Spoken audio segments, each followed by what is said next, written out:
எல்லோருக்கும் வணக்கம். இன்றைக்கி நம்ம பார்க்க போகிறது என்னென்னு பார்த்தீங்கன்னா, செவ்வரளி பாட்டனிக்கல் நேம் நேரியம் ஒலியன்ட்டு நேரியம் இண்டிகம் மில்னு சொல்லுவாங்க. இது எதுக்கு பயன்படுதுன்னா, நெடுஞ்சாலைத்துறையில் தடுப்புகளாக பயன்படுது. இது எதுக்கு பார்த்தீங்கன்னா, புகை நச்சு, கார்பன் மாசுக்கள், துகள்கள் காற்றிலிருந்து நீக்கி காற்றை சுத்தப்படுத்த பயன்படுகிறது. அப்புறம் மண் அரிப்பையும் தடுக்க பயன்படுது.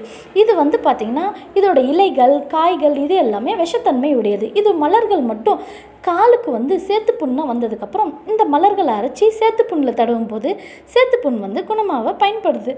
அப்புறம் இது உக்கிரமலர்னு இதை சொல்கிறாங்க. ரொம்ப கோவக்கார பூவான். இது காளி, துர்க்கையம்மன் அதுக்கும் நிறைய சூடி பயன்படுத்தினாங்களாம். அதுக்கடுத்தது பார்த்திங்கன்னா, இப்போ ஒரு சில தெய்வங்களுக்கும் இதை பயன்படுத்துகிறாங்க, வழிபடுறாங்க. உங்களுக்கு செவ்வரளி பற்றி தெரிஞ்சால் சொல்லுங்கள். கீழே கமெண்ட் பண்ணுங்கள். சேனல்ஸை சப்ஸ்கிரைப் பண்ணுங்கள். தேங்க்யூ.